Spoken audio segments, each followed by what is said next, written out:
हाँ जी, so far we have discussed what is a good source of energy. Then we also discussed our first source of energy, which is the fossil fuel. Yes, in which we discussed coal and petroleum. Then we also discussed thermal energy, that how we can obtain energy using heat. So we simply take fossil fuels, we burn them. On burning, we heat up the water with the help of the heat which is provided by the fossil fuels. And since we heat up the water, it gets converted into steam, and that steam is incident on the turbines, with the help of which the turbines rotate and generate electricity.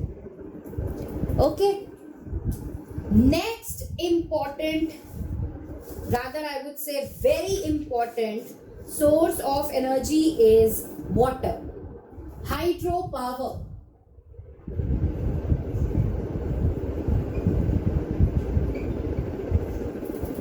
Hydro means water, right? So water से जो energy या जो electricity हम obtain करते हैं, that is hydro power. And hydro power generate होती है hydro power plants में. ठीक, अब कैसे किया जाता है? वाटर की जो काइनेटिक एनर्जी होती है उसको हार्नेस किया जाता है, उसको यूटिलाइज किया जाता है इलेक्ट्रिसिटी जनरेट कराने के लिए.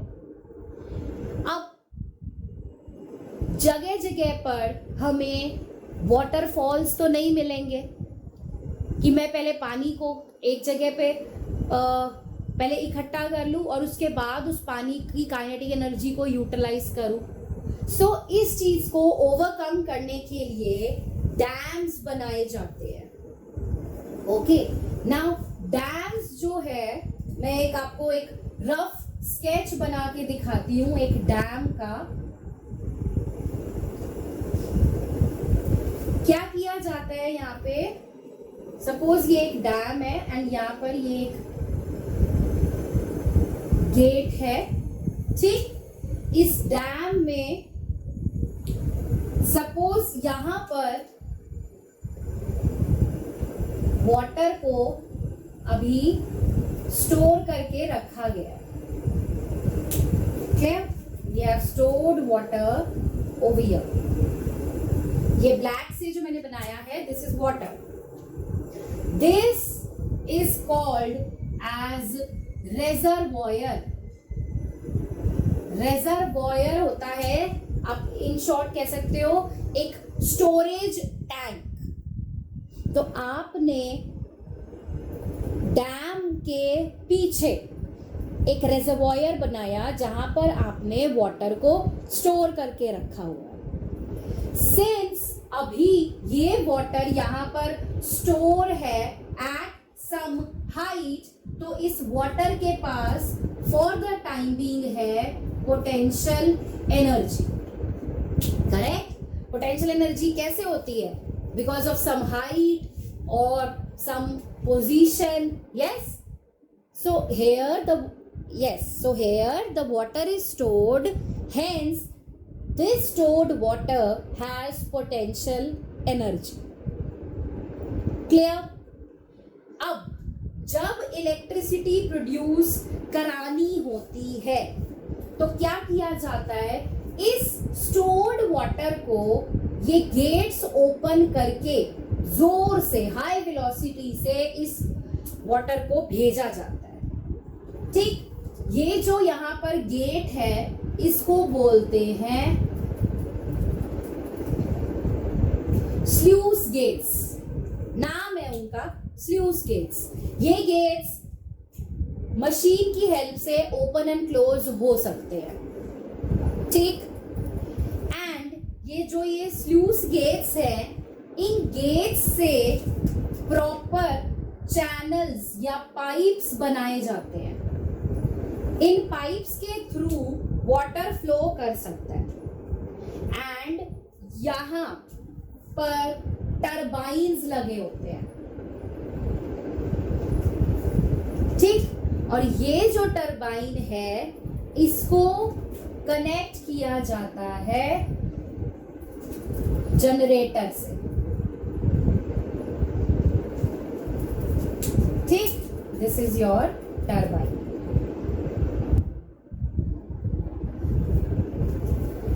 एंड जनरेटर कहाँ होगा? पावर हाउस के अंदर। क्लियर? ना अब क्या प्रोसेस फॉलो होता है? जब वाटर स्टोर किया गया है, वाटर के पास है पोटेंशियल एनर्जी, ठीक। अब इलेक्ट्रिसिटी को जनरेट कराना है, क्या होगा? ये जो स्लूस गेट्स हैं, इन गेट्स को किया जाता है open with the help of machines. जैसे ही ये गेट्स ओपन होंगे,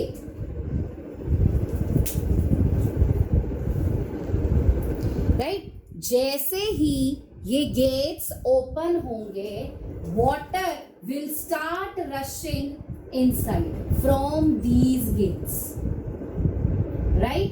ये पानी जोर से इन पाइप्स के थ्रू फ्लो करना स्टार्ट कर देगा, ठीक। पानी ने जोर से फ्लो करना स्टार्ट किया। इसका मतलब अब जब ये वाटर ने फ्लो करना स्टार्ट किया है, वेलोसिटी गेन कर ली है, now here water has kinetic energy, right? Because kinetic energy is because of motion of an object. तो यहाँ पर वाटर जोर से मूव करता हुआ आ रहा है, so the potential energy of water has been converted into kinetic energy. And जैसे ही ये वाटर हाई वेलोसिटी से इस टरबाइन पर गिरेगा, क्या होगा? Turbine will start rotating. Turbines rotate करना स्टार्ट कर देंगी। जैसे ही टरबाइन्स रोटेट करेंगी, जनरेटर पर हुआ mechanical work, and hence generator will start converting this mechanical work into electric energy. And जो इलेक्ट्रिसिटी यहाँ इस पावर हाउस में जनरेट हो गई, वो इलेक्ट्रिसिटी पावर लाइंस की हेल्प से क्या होगा? हाउसेस में, इंडस्ट्रीज में, ऑफिसेज में, हॉस्पिटल्स में, स्कूल्स में, सब जगह इलेक्ट्रिसिटी सप्लाई किया जाएगा, राइट? एंड यहाँ पर जो भी थोड़ा सा पानी बच गया, वो सारा पानी प्रॉपर चैनल से रिवर में भेज दिया जाएगा, यानी कि कुछ वेस्टेज भी नहीं हुई यहाँ पर। करेक्ट? समझ आया? क्या किया हाइड्रो पावर प्लांट में? आपने नहीं, इंजीनियर्स ने प्रॉपर डैम्स कंस्ट्रक्ट किए। यस, डैम कंस्ट्रक्ट करने के बाद डैम की जो वॉल है उसके पीछे आपने वाटर को किया स्टोर। तो जब आपने इस वाटर को स्टोर किया है at some particular height, so the water has potential energy. Now, अभी जब वाटर स्टोर किया गया है, तो ये जो गेट्स हैं, ये गेट्स अभी क्लोज्ड हैं। Now we want to generate electricity. So what is being done? ये गेट्स को ओपन किया जाता है। जैसे ही गेट्स ओपन होंगे, यहाँ से ये पानी बड़ी हाई वेलोसिटी से इन पाइप्स के थ्रू, इन चैनल्स के थ्रू रश करेगा टुवर्ड्स द टरबाइन। सो आपने पोटेंशियल एनर्जी ऑफ वाटर को कन्वर्ट कर दिया काइनेटिक एनर्जी में। Yes, now water is rushing towards the turbines. जैसे ही हाई वेलोसिटी से पानी टरबाइन्स पे गिरेगा, ये टरबाइन्स रोटेट करना स्टार्ट करेंगे। जैसे ही टरबाइंस ने रोटेट करना स्टार्ट किया, राइट, तो टरबाइंस ने क्या किया, मैकेनिकल वर्क ना। अब जब टरबाइंस रोटेट कर रहे हैं, मैकेनिकल वर्क हो रहा है, सो ये मैकेनिकल वर्क को ये जनरेटर हार्नेस करेगा एंड इस मैकेनिकल वर्क को ये जनरेटर कन्वर्ट कर देगा इलेक्ट्रिक एनर्जी में या इलेक्ट्रिसिटी में। सो पावर हाउस के अंदर इलेक्ट्रिसिटी हो गई generate and proper power lines के थ्रू ये इलेक्ट्रिसिटी को अलग अलग घर में, अलग अलग ऑफिस, सब जगह पर भेज दिया जाता है। एंड जो पानी यहाँ पर बच गया वो सारा पानी रिवर में चला जाता है। This is the working of a hydropower plant. Now, hydropower, it has certain advantages. First advantage is water is a renewable source. Yes, जो पानी आपने डैम के पीछे स्टोर किया है, मान लीजिए वो सारा पानी आपने यूज कर लिया इलेक्ट्रिसिटी जनरेट करने में, अब क्या होगा फिर, पानी तो खत्म। लेकिन नहीं, जहां एक बार बारिश हुई वापस सारा का सारा पानी भर जाएगा एंड दोबारा से आप इलेक्ट्रिसिटी जनरेट करा सकते हो। Yes, so first advantage is water is a renewable source.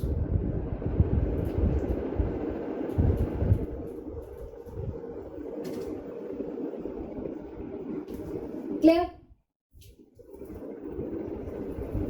दूसरा एडवांटेज क्या हो सकता है कि भाई जिस तरीके से फॉसिल फ्यूल्स बर्न करने पर बहुत ज्यादा पोल्यूशन क्रिएट कर रहे थे, yes, they were creating smoke, they were creating pollution, ऐसा पोल्यूशन हाइड्रो पावर नहीं करता। So there is less pollution. मैं ये नहीं कह रही कि पोल्यूशन बिल्कुल नहीं होता, होता है pollution, but comparatively come pollution होता है।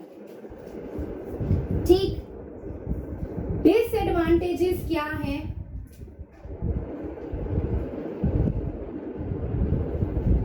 डिसएडवांटेजेस क्या क्या हो सकते हैं कि पहला डिसएडवांटेज हो सकता है कि आप हर जगह डैम्स नहीं बना सकते, राइट? डैम्स की कंस्ट्रक्शन कुछ लिमिटेड एरियाज में ही किया जा सकता है, स्पेशली माउंटेनियस हिली एरियाज में, जहां पर आपको एक रिवर भी मिल जाए, राइट? तो पहला डिसएडवांटेज है construction of dams. You cannot prepare dams everywhere. Yes.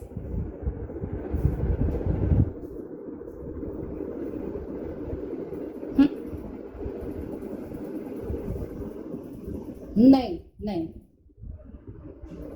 नहीं होता। मैक्सिमम तो you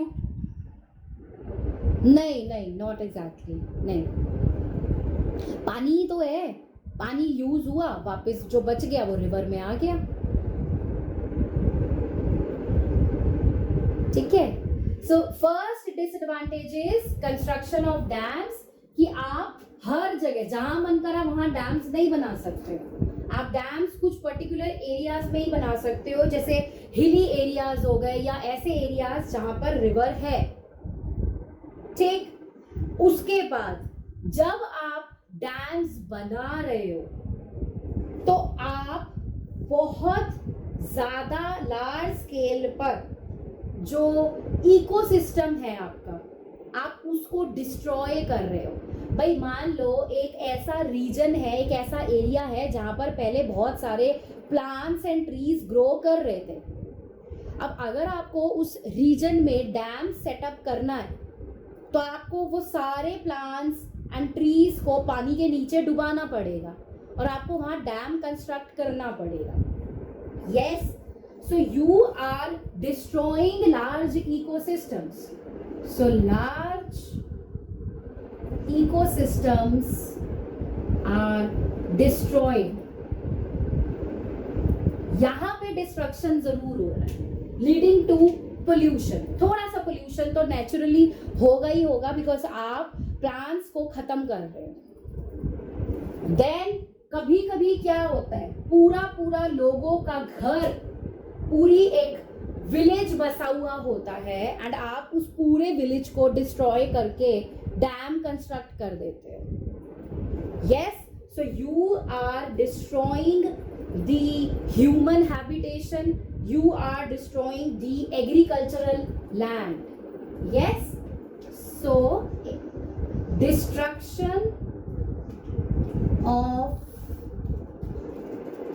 agricultural land and human habitation. जैसे आपने सुना होगा टिहरी डैम के बारे में, सुना है, काफी न्यूज में भी आया था. टिहरी डैम जो देहरादून के पास है, that you must have heard about Tehri dam which is formed on river Ganga. River Ganga पे कंस्ट्रक्ट किया गया था. तो वहां पर पूरा एक बहुत बड़ा विलेज था टिहरी के नाम से. उस विलेज को पूरा डिस्ट्रॉय कर दिया गया था, डुबा दिया उसको गंगा के नीचे.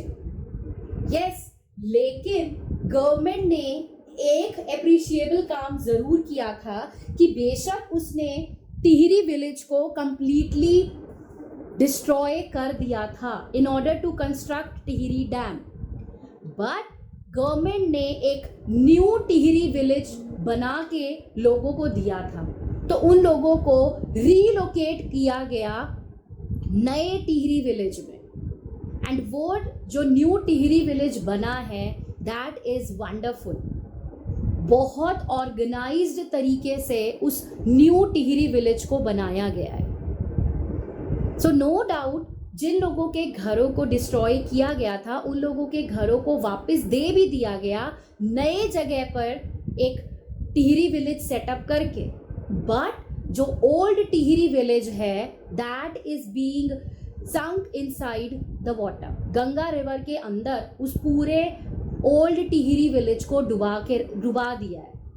एंड कभी आप नोटिस करना, if you get a chance to visit there, you just go and see. जब पानी को टिहरी डैम के पीछे रोका जाता है, आप वहां पर देख सकते हो कि जब पानी का लेवल कम होता है तो आपको कुछ कुछ घर नजर भी आएंगे कि हाँ, यहाँ पर ये घर हुआ करते थे. एंड जब वो और जब वो उस गंगा वाटर को रिलीज कर देते हैं, वापस वो सब डूब जाता है. Okay, so this is one drawback, that in order to construct dams, many human villages, many human habitation has been destroyed. Even एक सरदार सरोवर प्रोजेक्ट था, सरदार सरोवर प्रोजेक्ट जो नर्मदा रिवर पे बनाया गया है. कहां पर है ये? Where is Sardar Sarovar project? It's in Punjab, okay? So वहाँ पर भी सेम प्रॉब्लम आई थी कि वहाँ पे भी लोगों के घरों को डिस्ट्रॉय किया गया डैम कंस्ट्रक्ट करने के लिए. सो हाइड्रो पावर के एडवांटेजेस तो बहुत हैं कि हाँ चलो रिन्यूएबल एनर्जी रिसोर्स है, पानी खत्म नहीं हो रहा, बारिश हो गई दोबारा से डैम्स में पानी भर गया. बट डिसएडवांटेजेस भी हैं कि आपको डैम्स बनाने के लिए